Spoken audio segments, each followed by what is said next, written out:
इसलिए वह अभी गुरुदेव श्री के संबंध में कहेंगे, बहन जी कल कहेंगी।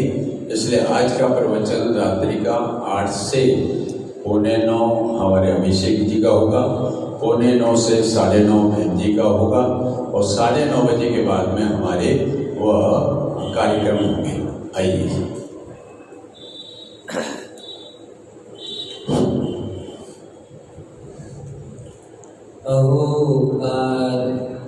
आप 1 घंटा पूरा लेना। अहोकार जिनवर कुंदनो जीन कुंद ध्वनि आज्ञा अहोवा गुरुराज।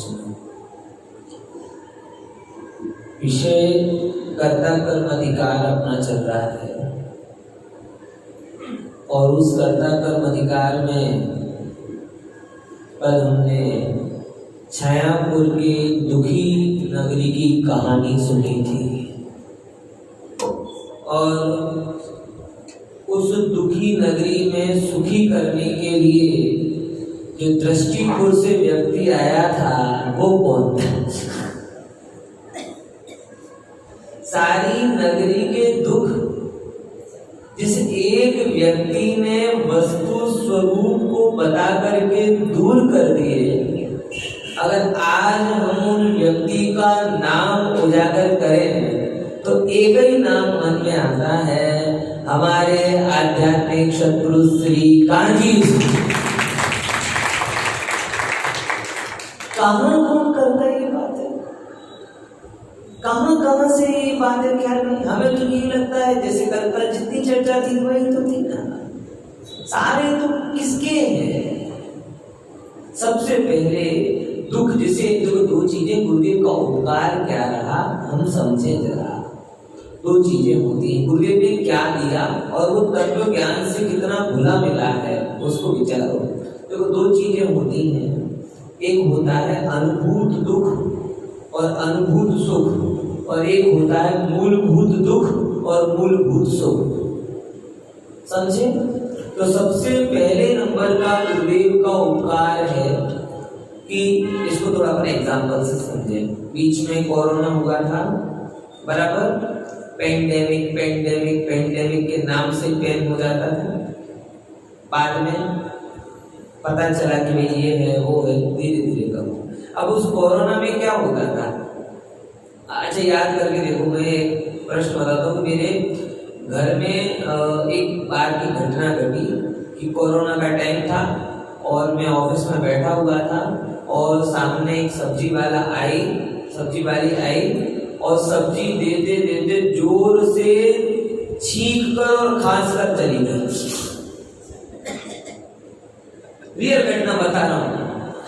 वो सब्जी वाली सब्जी देते देते छींक कर और खांस कर चली गई। आप विश्वास नहीं करेंगे, मेरे ऑफिस में फोन आ गया, बोले अब क्या करूं, वो छींक गई। अब मुझे बताओ कि कोरोना के टाइम पर जो अनुभूत हुआ सर्दी खांसी बुखार, बराबर? क्या आप सर्दी खांसी और बुखार के कारण घबरा जाते थे? वो तो अभी भी है। वो अनुभव होता था सर्दी खांसी बुखार का, अनुभूत दुख, लेकिन वो दुख का कारण नहीं था। दुख का कारण था मूलभूत कोरोना का होना। जैसे ही सर्दी खांसी छींक आती थी, हम सर्दी खांसी छींक तो जन्म से लेते आ रहा, उसमें कौन सी बड़ी बात थी? लेकिन वो अनुभूत दुख के पीछे मूलभूत कारण का पता चलता था तो दुख कितना दुखद हो जाता था। समझ में आया? अब ऐसे संसार में भी हम 4,84 लाख योनियों के दुख उठा रहे के लिए, ये अनुभूत दुख है, उसमें कोई बड़ी बात नहीं है। गुरुदेव के सद्भाव के पहले भी लोग उठाते थे, आज भी जिन्हें गुरुदेव का सद्भाव मिला है अथवा नहीं मिला वो भी दुख उठा रहे हैं, और अनंत काल तक जिन्हें भटकना है वो भी उठाएंगे। लेकिन गुरुदेव जैसे ज्ञानियों ने बताया कि अनुभूत दुख पर दृष्टि मत कर, मूलभूत दुख के कारण को पकड़। मूलभूत को दूर कर देगा तो अनुभूत की ज्यादा कीमत नहीं है। हम तो तकलीफ के मामले में सर्दी जुकाम का इलाज कर रहे हैं, वो कोई बड़ी बात नहीं है, वो हो जाएगा।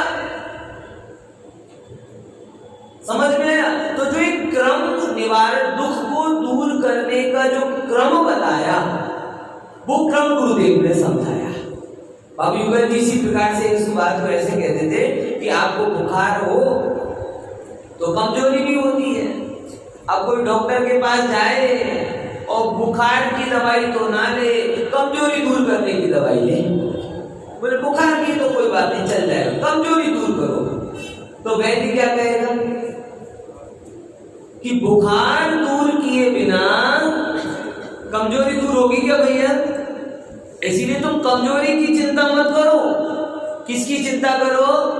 बुखार की चिंता करो। ऐसे हम गुरुओं के पास जाते थे, तीर्थंकरों के पास जाते थे, भगवान के पास जाते थे, परिणाम सुधर जाए भैया, परिणाम सुधर जाए, पुण्य का उदय हो जाए, पाप का उदय चल जाए। ये शांति धारा होती ना, छिंदे भिनविंदे बोराणी साम्यंतु पापाणी साम्यंतु, दूर हो जाए, दूर हो जाए, दूर हो जाए। ये दूर होगा, इससे दूर होगा।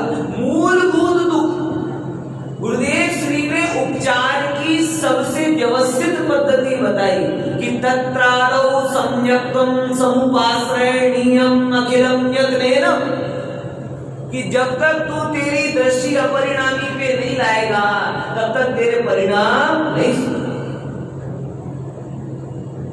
बराबर। नजरिया सुधरे बिना, कहते ना नजरों में रुख बदला तो नजारे बदल गए, कश्ती ने रुख बदला तो किनारे बदल गए। एक बात जो तुमने जो परिणामों की तरफ लेकर जाते हैं उसकी बजाय अपरिणामी की तरफ लेकर जाओगे तो किनारे बदल जाएंगे, संसार के किनारे में नहीं बटोगे, मोक्ष के किनारे आ जाओगे। तो सबसे पहले दुख दूर करने के लिए उन्होंने कौन सी चीज बताई? उपाय, मूलभूत दुख दूर करने। गुरुदेव का सबसे बड़ा प्रदीप, दुखी सब हैं, सुखी सब होना चाहते, लेकिन कुछ भाग्यवान ऐसे हैं जिन्होंने दुख को दूर करने के लिए मूलभूत दुख को समझाया। और ऐसा मूलभूत दुख क्या है? मिथ्या दर्शन। जो महाज्वर आत्मा को लगा है वो कौन सा है? मिथ्या। और उस मिथ्यात्व को दूर करने के लिए कौन सी औषधि है? जिन वचन ही औषधि है। गुरुदेव का दूसरा प्रदेश, पहले नंबर क्या किया? रोग को बराबर पकड़ा, फिर दूसरे नंबर पे औषधि को बताया कि आत्मज्ञान करना है ना, तो आत्मज्ञान कैसे होगा? बोले एक काम करो, प्रवचन से। और ये सब उन्होंने अपने मन से बताया और ऐसा नहीं है, अनंत काल से अनंत सर्वज्ञ भगवंतों ने यही मार्ग बताया, लेकिन हमारे पास दृष्टि नहीं थी, इसलिए हम पता नहीं कर पा रहे थे। गुरुदेव ने अनुभव से उसको प्रमाण किया और वो मार्ग जगत तक बताया। तो जैसे तीर्थंकर आदि उपकार करते, जैसे आचार्य भगवान उपकार करते, उनसे कम उपकार गुरुदेव ने नहीं किया, ये समझ के चलो। क्योंकि तीर्थंकर भी क्या करते? मार्ग तो वो भी बनाते नहीं ना, वो भी बताते हैं। आचार्य भी कोई मार्ग बनाते नहीं है, मार्ग बताते हैं। ऐसे गुरुदेव ने भी मार्ग को बताया। और मार्ग में ज्यादा समझ में नहीं आया तो बोला एक काम में दे दिया, कौन सा? स्वाध्याय करो। स्वाध्याय करते करते करते करते, और ये प्रवचन साल में झांसी भी कहता है कि स्वाध्याय करने से द्रव्यमोह क्षीण होता है, इसीलिए स्वाध्याय ही सर्वश्रेष्ठ है। बात समझ गई? फिर एक होता है सुख, अनुभूत सुख और मूलभूत सुख। अनुभूत सुख और मूलभूत सुख। हम लोगों को अनुभूत सुख की पड़ी थी। अनुभूत सुख कैसा होता है? बराबर बुखार हुआ, माथे पर ठंडी पट्टी रखी, क्या लगा उसमें? सुख लगा। कैसा सुख है भैया? हम सब कोरोना के टाइम पे डोलो ले लेकर डोलते थे, डोला रे डोला और डोलो लेते थे। मैं से बता दीदी, उदय की बात है, जब मुझे कोरोना हुआ था उसके पहले मुझे अनुभव ही नहीं था कभी कि 100 डिग्री क्या होता है। 38 साल की उम्र तक मुझे कभी बुखार नहीं, याद ही नहीं था कि मुझे बुखार कैसा होता है। पहली बार ये जब कोरोना हुआ तब पता चला कि जब बॉडी 100 टच करती है तो क्या होता है। अब जैसे टच करे तो डॉक्टर के कि डोलो, टच करे तो डोलो, समझ गए ना। अब गोली थी, डोलो डोलो बहुत चली थी उस समय, एक नहीं लो दो लो। अब जैसे आपने लिया, आपका टेम्परेचर 100 से घट के 99, अच्छा लग रहा है, अच्छा लग रहा है, अद्भुत सुख हुआ। क्या सुख हुआ? लेकिन मूलभूत सुख हुआ क्या? डॉक्टर भी कहते थे 6 घंटे तक चलेगी, फिर वो आ जाएगा फिर से, फिर 6 घंटे, फिर 8 घंटे, फिर 10 घंटे, दिन में 2 गोलियां, 1 गोली, 2 गोली, 1 गोली, 1 गोली, 2 गोली चलता है। ये कब तक चलेगा? कब तक चला? जब तक आपका कोरोना, यानी एक्चुअल में सुख कब होगा? वो डोलो रहने से सुख होगा कि कोरोना मिटने से सुख होगा? कोरोना का एग्जाम्पल ऐसे, हमें ये संसार में जो हम उपाय कर रहे हैं वो उपाय है अनुभूत सुख के लिए। गर्मी बहुत लग गई, कूलर के पास बैठ गए, कौन सा सुख हुआ? अनुभूत सुख। भूख लग रही है, बढ़िया भोजन मिलेगा, भोजन करने पर जो वो क्या, अनुभूत सुख। लेकिन ऐसा कैसा सुख कि जो थोड़ी देर बाद फिर दुख का कारण बन जाए। यही कूलर है, अभी गर्मी में बढ़िया लग रहा है, ठंडी में चला दो तो। यही भोजन है, जब भूख लगती है 2 रोटी 3 रोटी तक बहुत अच्छा लगता है, फिर उसके बाद में आग्रह बढ़ जाए तो भैया दया करो। ये क्या हुआ कि ये मूलभूत सुख नहीं है। तो गुरुदेव ने 3 नंबर काम किया। पहले नंबर क्या काम किया? दुख को बताया। दूसरे नंबर दुख को दूर करने का मार्ग बताया। और तीसरे नंबर पर मूलभूत सुख क्या है इसकी पहचान कराई। अब ये पहचान कराने से क्या फायदा हुआ आपको पता है? कि आज जैसे किसी को अगर कोहिनूर की पहचान है तो कांच के टुकड़ों पर मोहित नहीं होता। ये बात समझ में आ रही कि नहीं आ रही? जिसे ये पता हो कि भाई बहुत सारी चीजें हैं कि भाई अगर आपको सोने की पहचान है तो आप हर पीली चीज पर मोहित नहीं होगे, और अगर आपको पहचान नहीं है तो हर चीज पर मोहित हो जाओगे। तो गुरुदेव ने जो सुख का ऑब्जेक्टिव स्वरूप बताया, तत्व ज्ञान के बल से, आत्मज्ञान के बल से, वेद ज्ञान के बल से, उससे हमें क्या पता चला कि वास्तव में सुख क्या है। अब उससे भले ही में प्रकट हो के ना हो, वो अलग बात है, लेकिन उसके कारण हम ये जान जाते हैं, जैसे टोडरमल जी कहते हैं कि अगर हंस ना मिले तो कौवे को हंस नहीं समझ लेगा। उन्होंने गुरु को गुरु के अर्थ में बात कही है, लेकिन हम इसको सुख के अर्थ में समझ। क्या बोला?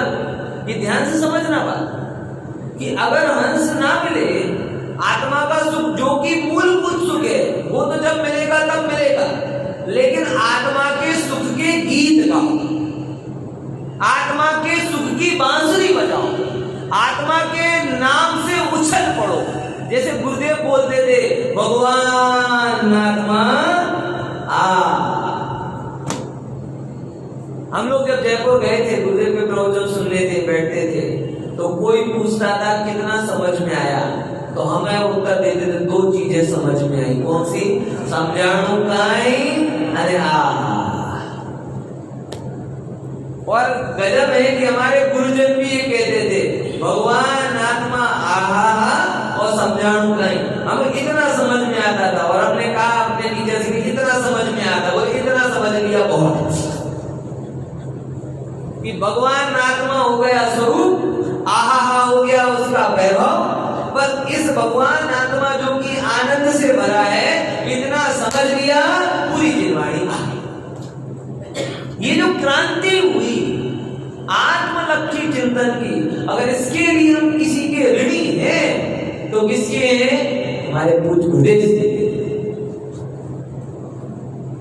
अध्यात्म का एक दौर चला। मैं आपके बीच में जानकारी, बहुत आपको गर्व होगा इस बात को सुनकर।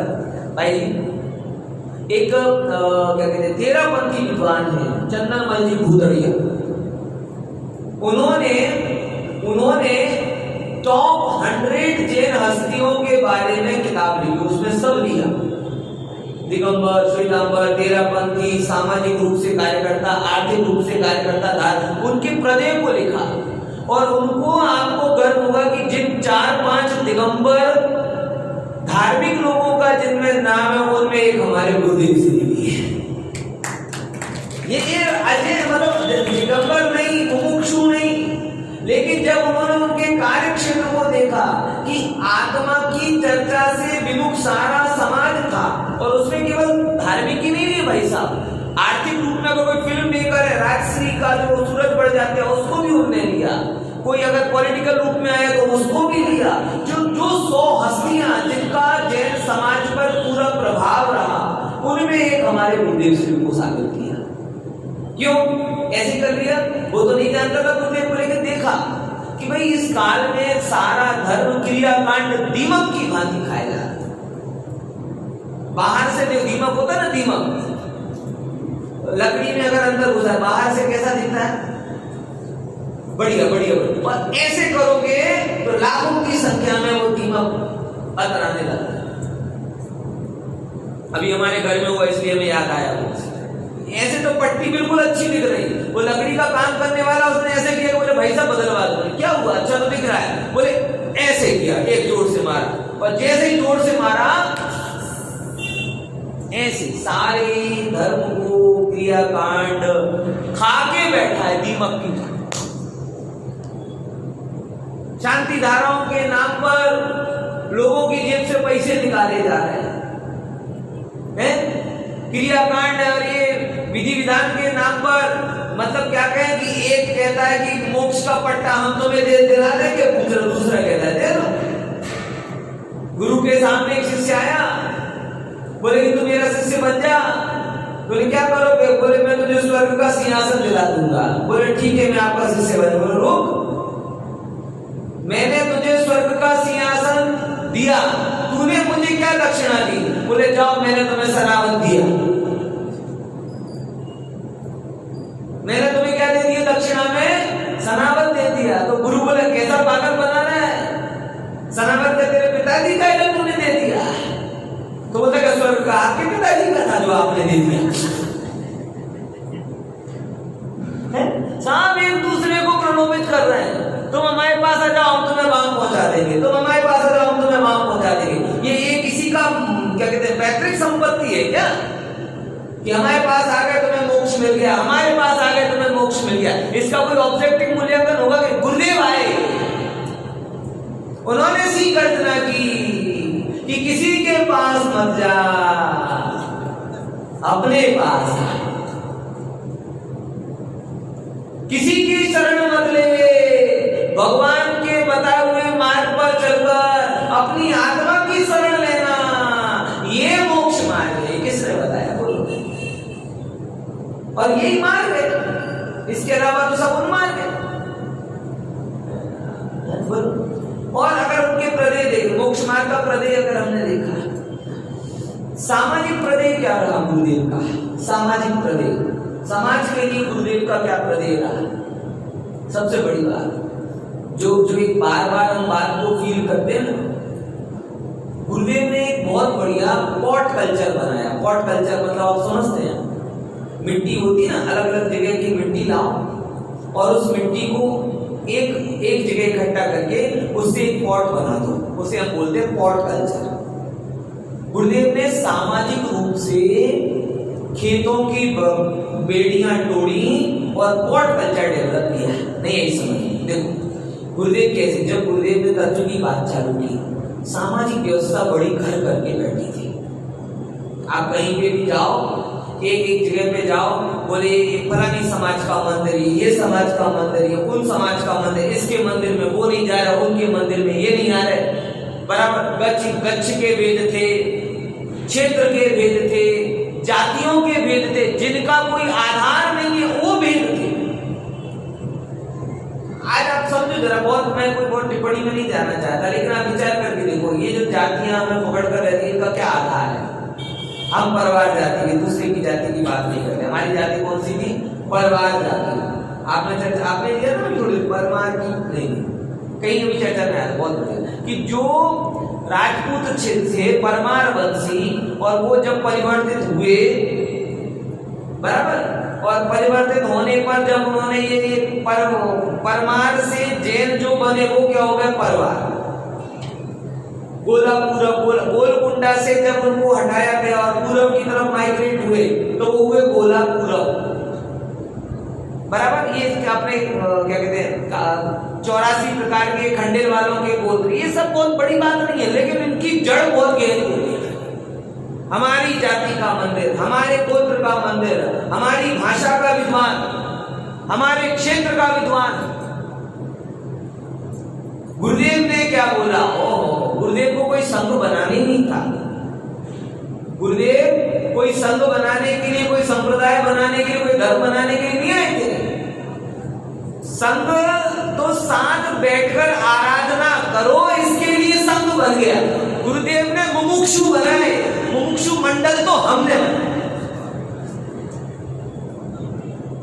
क्या समझे? गुरुदेव ने क्या बनाया? मुमुक्षु बनाए। एक होता है मुमुक्षु चित्त और एक होता है मुमुक्षु व्यक्ति। गुरुदेव ने प्रहार किस पर किया? तो वे मुमुक्षु व्यक्ति बना रहे थे कि मुमुक्षु चित्त बना रहे थे? मुमुक्षु व्यक्ति वो है जिनके पिताजी के पिताजी गुरुदेव के कारण परिवर्तित, वो हुआ व्यक्ति वंश परंपरा। और जो मोक्ष के लिए लालायित होता है वो है मुमुक्षु चित्त। आत्मार्थी के लक्षण में मुमुक्षु बोला है, मुमुक्षु मंडल नहीं बोला। जो मोक्ष की बात सुन के एकदम आनंदित हो जाए जैसे जंगल में मोर नाचा, तो ये संत के गुरुदेव ने संघ नहीं बनाया। गुरुदेव तो स्वयं संत के धनी थे। जैसे कि दीदी बोल रही थी कि स्वाध्याय मंदिर का उद्घाटन हुआ, सोचो पहली बार गुजरात की भूमि में कुंद आचार्य देव की चर्चा करने के लिए जो जगह बनी स्वाध्याय मंदिर सोनगढ़ में, उसके उद्घाटन में लाखों करोड़ों खर्च हुए होंगे उस समय, और गुरुदेव शील गर्जना करते हैं कि आ मंडल बनायो छे तो एम नहीं समझी लेता कि હું અહીંયા બંધાઈ ગયો છું, મને ગમશે તો રોકાઈશ નહીં તો હાલતો નહીં, હું અહીંયાથી બંધાયેલો નથી। हम लोग बोलो विचार कर देखो, लोगे साहेब आपके लिए इतना सब किया है, आप चले जाओगे तो इसका क्या होगा? होगा जो होगा। बोलो, मैं बंधा नहीं हूं। जो स्वयं बंधे हुए नहीं थे वो आपको सामाजिक बंधनों में कैसे बांधते? तो बने तो बोले हाँ, अब सब लोग मिलकर एक जगह बैठ के आराधना तो करेंगे ना, कोई स्थान तो चाहिए। तो मुमुक्षु मंडल तो हमने बनाया, गुरुदेव ने तो मुमुक्षु बनाए। और मुमुक्षु चित्त होता है, मुमुक्षु समाज नहीं बनाते। जो समाज से मुमुक्षु समझ रहे हैं वो मेड इन चाइना आइटम है।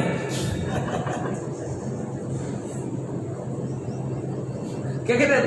वो मेड इन इंडिया नहीं है, क्योंकि इंडिया में आई आता है और एक बार नहीं दो बार आता है। समझे कि नहीं समझे? तो ये जो समाज से बने वो मेड इन चाइना, और जो भावना से बने वो मेड इन इंडिया। तो गुरुदेव ने क्या किया? देखो क्या गजब था सच में। आज भी इतनी गहरी सामाजिक बंधनों की जड़ें हैं।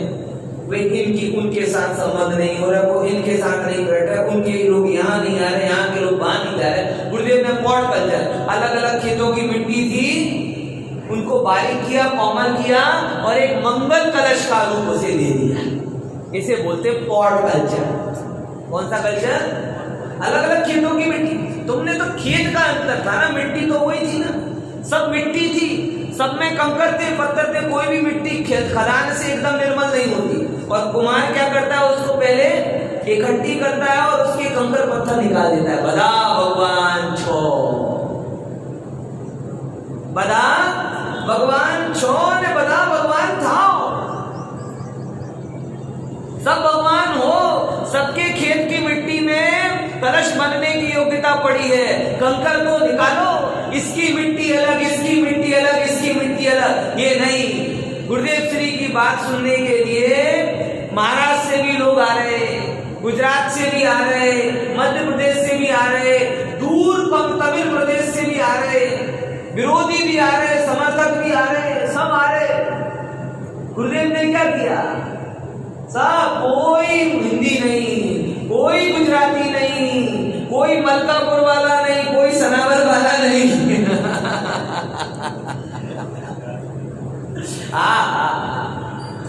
सब एक चैतन्यपुर के निवासी हैं। ऐसे करके सारे कंकर निकल गए, सारे पत्थर निकल गए और एक मंगल कलश बन गया जो मोक्ष के मार्ग पर हमने स्थापित कर दिया। उसे हम कहते हैं मुमुक्षु। कौन है मुमुक्षु? जिसने अपने विकारों को निकालकर स्वयं को मोक्ष के मार्ग में स्थापित कर दिया। ये रहा कलश, अब मंदिर यहां बनेगा। वो जब राम मंदिर बना था ना, एक नारा पॉपुलर हुआ था, सौगंध राम की खाते हैं हम, मंदिर यही बनाएंगे। ऐसे यहाँ के सौगंध गुरु की खाते हैं, भगवान स्वयं को बनाएंगे। ये बात आनी चाहिए। ये गुरुदेव का अर्पणता है। सौगंध ये अपने कलश, गुरुदेव आपके प्रताप से हमने कलश बना दिया है और इस जगह का भूमि पूजन कर दिया इस चित्त का। ये मुमुक्षु चित्त है, इसको मैंने मंगल कलश के रूप में स्थापित कर दिया है। सिद्ध शिला का अद्भुत वैभव इससे दूर नहीं। ये गुरुदेव की देन है। पामर हूं, कायल हूं, ये नहीं चले। अपूर्ण हूं, अधूरा हूं, रागी हूं, द्वेषी हूं, नहीं चले। पूरा है, पूरा है, पूरा है। अपनी प्रभुता देखे बिना प्रभु की प्रभुता का निर्णय भी नहीं होता। अपनी शुद्धता देखे बिना प्रभु की शुद्धता का निर्णय भी नहीं होता। अपने में सुख को खोजे बिना प्रभु सुखी है, ये निर्णय भी। ये किसने दिया? कौन बोल रहा है? कौन बोल रहा है? ये गुरुदेव की देन।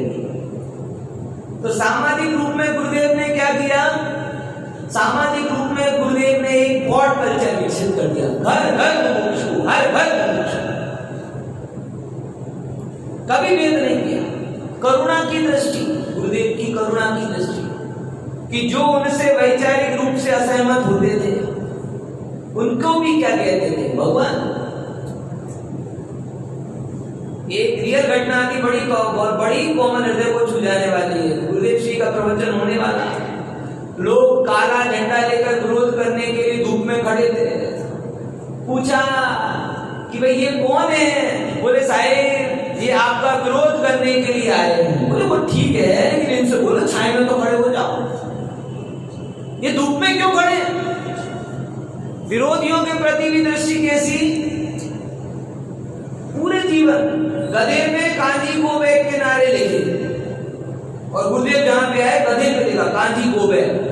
गुरुदेव कोई बात नहीं सुनना, चले जाते। और समाज के ठाकुर आए, उन्होंने उन लोगों को बोला कि तुम्हारे कारण एक पवित्र आत्मा चली गई है, तुम वापस जाओ, नहीं तो फिर तुम्हारा रहना, तुम्हारे एक भी साधु को नहीं आने देंगे। तो डरे सहमे से गए, बोले स्वामी गलती हो गई, आप चलो। कोई बात नहीं, चले चले।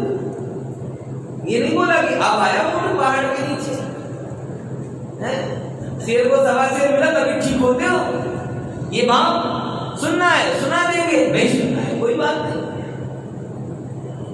ये भी नहीं। और वही सरलता जिन्होंने गधे पर लिखा अहंकार से उनकी तरफ नहीं देखा। देखो तुम्हें बुलाना पड़ा ना, देखो तुम्हें बुलाना पड़ा ना, अरे किसको कौन बुलाए प्रभु। भव्य जीवों की योग्यता होती है तो आ जाते हैं, वाणी हो जाती है, योग्यता नहीं होती तो चलिए सामाजिक प्रदेश। हिंदी गुजराती कहां कहां से लोग आए। तमिलनाडु वाले एमपी पाटिल, जो अपने समय में दक्षिण भारत के महान विद्वान शांति सागर जी के महान भक्त, मात्र इसके लिए आए। आज भी उनकी पुत्री धवलश्री ताई बेलगांव में है, कर्नाटक। कहते हम तो पिताजी तो इसके लिए गए थे कि देखें ऐसा कौन है जो शांति सागर जी को नहीं मानता है। विरोध करने के लिए गए। और विरोध करके जाके देखे तो ओ ये बात तो कभी सुनी नहीं। ऐसे बदले क्या दक्षिण भारत में जो भी कुछ हो रहा है वो उनके कारण से हो रहा है, ऐसे कह सकते हैं। तो गुरुदेव का प्रभाव ना, पुण्य प्रभाव, उनका पुरुषार्थ, उनकी पवित्रता। जगत में किसी के पास में पुण्य होता है, किसी के पास पवित्रता होती है, किसी के पास पुरुषार्थ होता है। गुरुदेव के पास पुण्य भी था, पवित्रता भी थी और पुरुषार्थ भी था। अब ऐसी त्रिवेणी में नहा के कौन निर्मल नहीं होगा?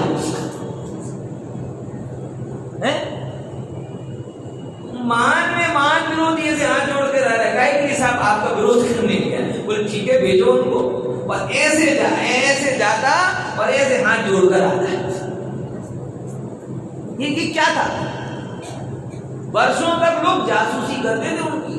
जो उत्तम चंद जी बोलते हैं लोग देख, एक तो कमी दिखे हमें, एक तो कमी दिखे, कुछ तो दिखे, जाके भांडा फोड़े।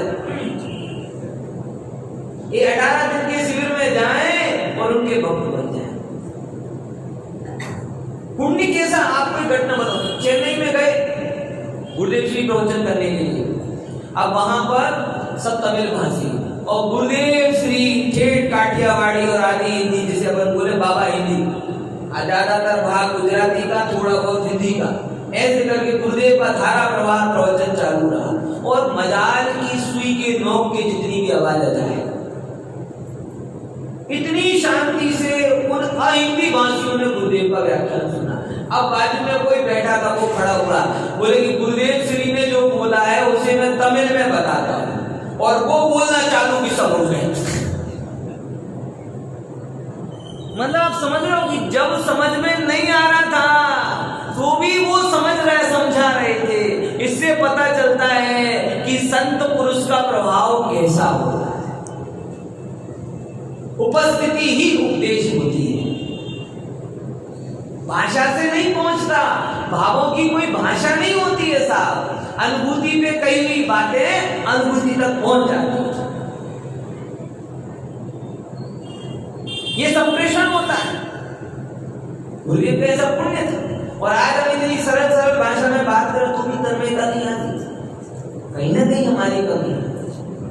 हजारों विद्वान तैयार होकर के भी एक गुरुदेव की क्षति पूर्ति नहीं कर पा रहे हैं। ये उनके अक्षय साम्राज्य की सूचना देता है। एक गुरुदेव ने लाखों को सन्मार्ग पर ले आए और आज हम हजारों लोग भी हैं तो एक को भी सन्मार्ग पर नहीं ला पा रहे। हमारे कद में और गुरुदेव के कद में कितना अंतर है, इससे पता चलता है। रत्नत्रय से भरा हुआ चित्त कैसी प्रभावना करता है। प्रबल प्रभावक के रूप में अगर हम गुरुदेव को याद करें तो रत्नत्रय से भरा हुआ चित्त कैसी दृढ़ प्रभावना करता है, ये पता चलता है। ख्याल में प्रभावना के क्षेत्र में, और प्रभावना को कोई मानक बाकी नहीं रहा। यात्राएं उन्होंने की, प्रतिष्ठाएं उनके द्वारा हुई और भक्तियां पूजन ये सब हुए और सब में उनकी छाप दिखाई देती है। गुरुदेव के पहले का भक्ति साहित्य लो, पूजन साहित्य लो, और गुरुदेव श्री के अवतरण के बाद का पूजन भक्ति साहित्य लो। गुरुदेव के पहले की शास्त्र सभा देखो, गुरुदेव के बाद की शास्त्र सभा देखो, गुरुदेव के पहले लिखे गए विधान देखो और गुरुदेव के बाद में लिखे गए विधान देखो। कितना अंतर। सब जगह गुरुदेव की मोहर दिखाई देती है। बोलो, विचार कर। जहां जहां भी गए आपने ऐसा जादू कर डाला, जड़ तक को भी चेतन के चिन्मय रंग में रंग डाला। देख सोनगढ़ परमागम मंदिर को दुनिया कहती है, मंदिर की दीवारों को भी समय सारमय कर डाला। क्रांति परमागम को चित्त में लिखा, पाठ पर लिखा, लोगों के पंचम काल के अंत तक मार्गदर्शन करे, ऐसा काम करके क्या है गुरुदेव, क्या समझते हैं? आज भले ही लोग उनका कितना भी विरोध कर ले, मित्र पक्ष है कोई भी पक्ष हो, एक श्वेतांबर भाई को जैन बना दे तो मान रहे। और एक हमारे गुरुदेव थे कि लाखों लोगों को संप्रदाय की बेड़ियों से छोड़ छोड़कर मूल मार्ग में स्थापित कर दिया, जिनका लाभ हम ले भी बोलो। यही गुरुदेव पद है। लोग कहते प्रभावना कर, ये प्रभावना होती है अंतरकरण की प्रभावना।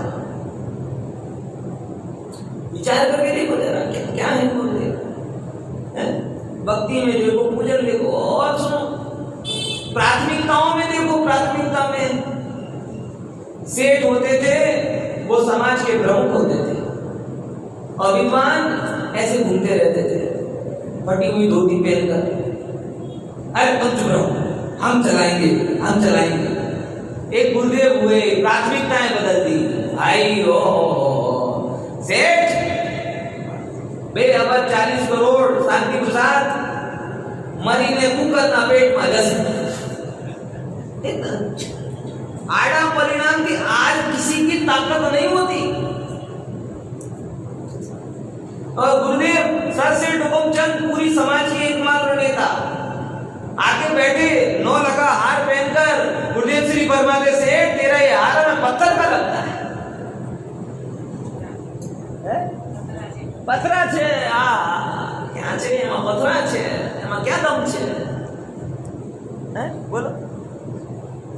अब और उनका पुण्य भी था, उनका पुरुषार्थ भी था, और उनकी पवित्रता भी थी, इसीलिए वो बोलते थे तो सुन लेते थे। बाकी कोई बोल के तो देखे, लगनियां निकल जाए।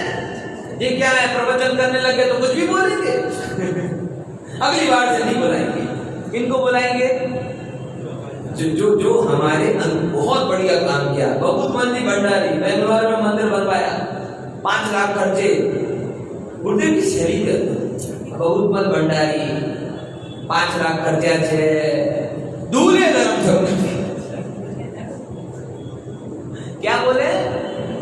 दूर भी धर्म नहीं हुआ। 5 लाख मतलब उस समय आज के 5 करोड़। आप सोच रहे हो यहाँ पे 5 करोड़ हो तो पूरा मंच को ले जाए। यहाँ पे मतलब कहीं पे ये जो है ना, तो गुरुदेव श्री ने जो प्राथमिकता बदली, डॉक्टर साहब ने गुरुदेव की समाधि के आगे एक ही बात कही थी, अब कौन है जो धन को धूल कहेगा? कौन कहेगा? ये ताकत किसके अंदर है?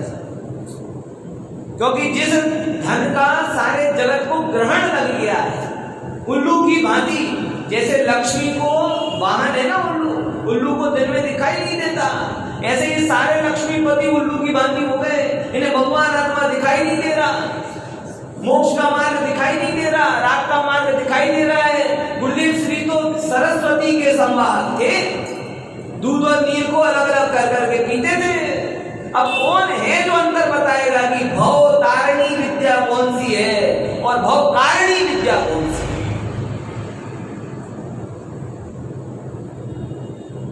समझ में आ रहा? एक दिन दीदी बहुत बढ़िया एक पंक्ति मेरे से लिखी गई थी, सहजे लिख गई थी, बोलते बोलते लिखा गई थी, मैं आपको बोलता हूं। ना नापो उनकी कुव्वत, ना नापो उनकी कुव्वत, मोह की डगर में रोशनी के सौदागर हैं अंधों के शहर में। कैसे समझना? ना नापो उनकी कुव्वत, मोह की डगर में ना गुरुदेव ने क्या किया? उनकी कुव्वत को मापने के पास हमारे पास मापदंड नहीं है।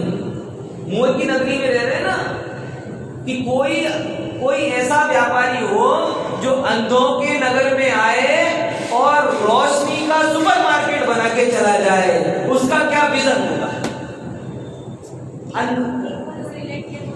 ना नापो उनकी कुव्वत, मोह की डगर में रोशनी के सौदागर हैं अंधों के शहर में। कि अंधे के लिए रोशनी की क्या कीमत है? हम सब गुरुदेव के पहले ही मान के चलते ना, अंधवत, जिससे भगवान आत्मा नहीं दिख रहा है, दुष्टाष्ट, मोह, अंध, कर्मांध, रागांध, भोगांध है ना। अब उनके बीच में गुरुदेव आए और गया भगवान आत्मा की ज्योति जलाई, घर घर दीप जलाए। लोगों को कैसे कैसे भरोसा दिलाया होगा, मुझे तो ये समझ में नहीं आता कि भगवान आत्मा महिमाशाली है। भगवान आत्मा महिमा, भोगी को कैसे महिमा आवे कि भोग में सुख नहीं है, आत्मा में सुख है। धनी को कैसे महिमा आवे कि धन में सुख नहीं है, आत्मा में सुख है।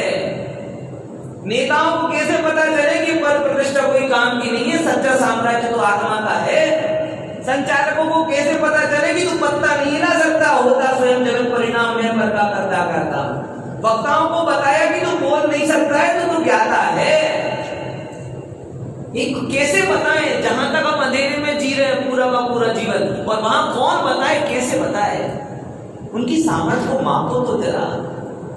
बताया कि भाई भले ही तुम अंधे हो लेकिन उद्धार तो रोशनी से होगा। एक भगवान आत्मा की जो घर घर दीप जलाए और उनका पुण्य ऐसा, पुरुषार्थ ऐसा कि उसकी बात को सुनते ही लोगों को भरोसा हो जाता है, बात तो कुछ अलग है। ये भाव की स्वीकृति, ये ज्ञानी का प्रताप। जिसकी बात सुनते ही मन में लग जाए कि भले बात समझ में आई कि नहीं आई लेकिन बात सही, वो ज्ञानी। गुरुदेव ने वो अंदर में हकार कराया, धीमे धीमे रोशनी का हम अंधों के बीच में परिचय कराया। और परिचय नहीं कराई, प्रीति उत्पन्न कराई। प्रीति उत्पन्न नहीं कराई, पुरुषार्थी बनाया।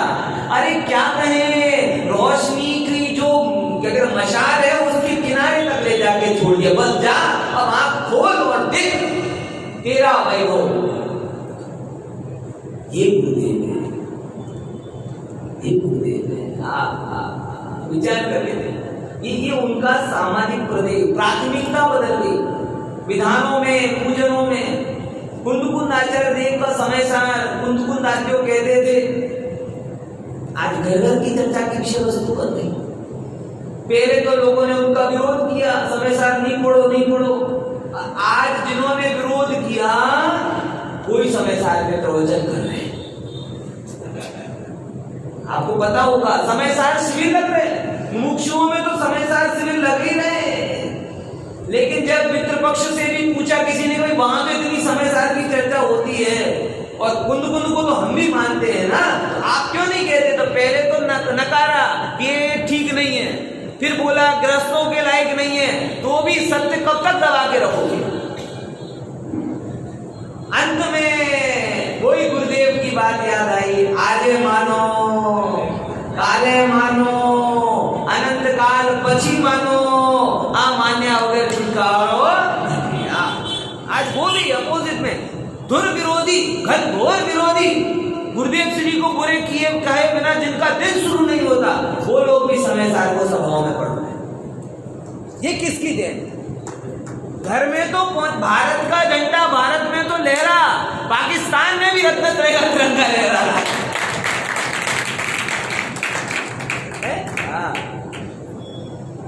समझ में आया? ये गुरुदेव है। गुरुदेव तो हमारे रग रग में है, रोम रोम में है, नस नस में है, अंश अंश में। एक एक शब्द जो आज निकल रहा है किसके प्रताप से? इसलिए भैया बहुत पुण्य के उदय से आपको इस दृष्टिपुर के दृष्टिवंत जीव का समागम मिला है। अब छायापुर को छोड़ दो और ये जहां ले जाना चाह रहे हैं, एक बार भरोसा करके वहां जाओ तो वहां जाओगे तो वापस आने का मन नहीं। ऐसे पंचम काल में सारे के सारे जीवों को वास्तविक धर्म का स्वरूप बताने के लिए मानो जिन्होंने जन्म लिया हो, ऐसे परम कृपालु जो अपने पूज्य गुरुदेव श्री हैं, उनका अनंत अनंत बहुमान हमारे अंदर में है। और एक भी मुमुक्षु ऐसा नहीं होना चाहिए जो इस महापुरुष के ऋण से अपने आप को धन्य ना समझे, क्योंकि अगर उसकी महिमा आएगी तत्व की तो ही जाके वो गुरुदेव श्री का आना सफल है। बाकी तो बड़ी लालटेन लेकर अंधे बन के आ जाएंगे तो क्या फायदा? बराबर बात आपकी सही है। कल मैंने एक बात और आपको छायापुर में कही थी, उसको दोहरा देता हूँ। एक स्वरूप दर्पण में देखा और एक छाया में देखा, दोनों थे। भूल क्या थी? दिख तो दोनों रहे थे, भूल क्या थी? छाया के स्वरूप को समझा ये मैं और दर्पण के स्वरूप को समझा ये मैं नहीं।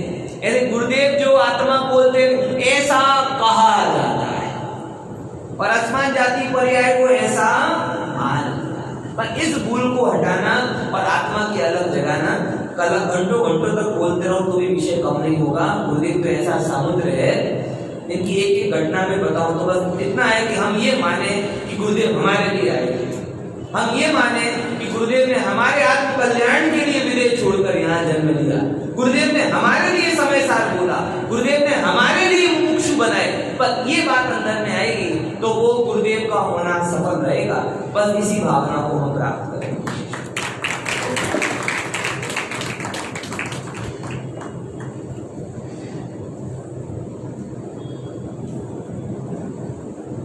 पंडित अभिषेक जी द्वारा पूज्य गुरुदेव श्री के संबंध में जो मार्मिक उद्गार व्यक्त किए हैं, हम लोगों ने ऐसे उद्गार नहीं सुने हैं।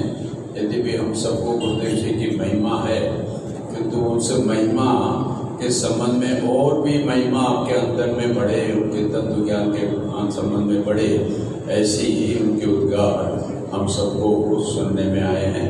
इसलिए हम और आप सब पूज्य गुरुदेव श्री का जो 136वें जन्म जयंती मना रहे हैं, और इसलिए उपकार के दिवस में जन्म जयंती का नाम उपकार दिवस रखा गया कि हम पर उनका महान उपकार हुआ है, इसलिए हम उनकी जन्म जयंती मनाते हैं। और अब हमारे दीदी का वह कक्षा चलेगी।